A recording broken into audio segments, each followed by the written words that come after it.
হাজার হাজার ভাইয়েরা আহত হয়েছে, অনেকজন মারা গিয়েছেন।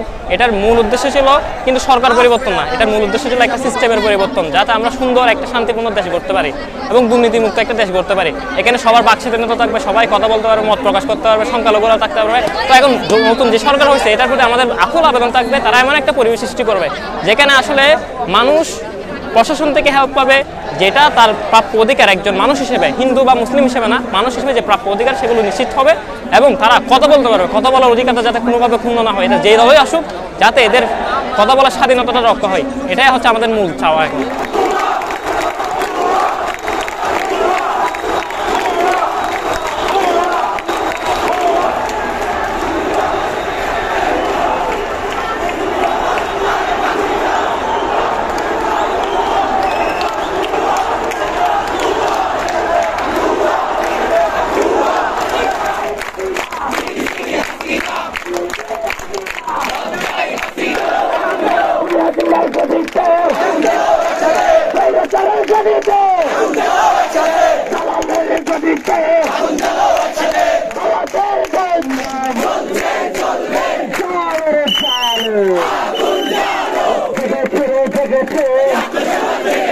এদেশের মধ্যে কোন বিভাজনের রাজনীতি আমরা সৃষ্টি করতে দেব না।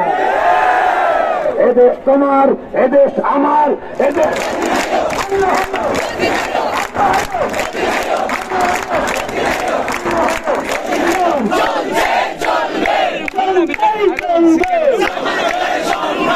ভাইদের রক্ত দিয়েছি, আমার ভাইরা শহীদ হয়েছে,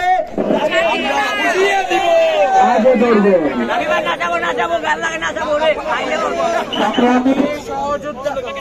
আমাদের রক্ত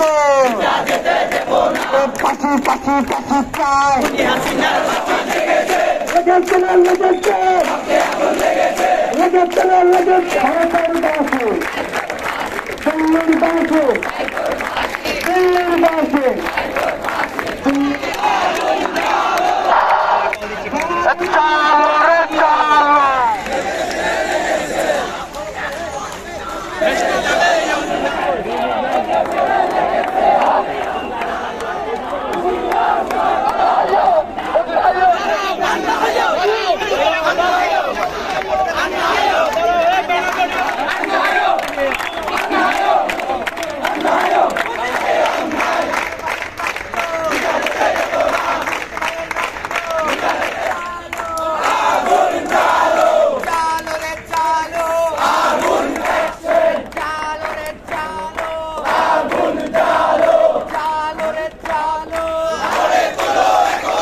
এটা করবো সেটা করবো, অনেক সময় বিপদ থেকে আনতে পারে। তোমার পক্ষে তো প্রধান বিচারপতি হওয়া সম্ভব নয়, তোমার পক্ষে তো ভাইস চ্যান্সেলর হওয়া সম্ভব নয়। অতএব তোমাকে অবশ্যই খুঁজে বের করতে হবে যাদেরকে তোমরা চালিয়েছ, তাদের বিকল্প তোমাদের সঠিকভাবে বের করতে হবে।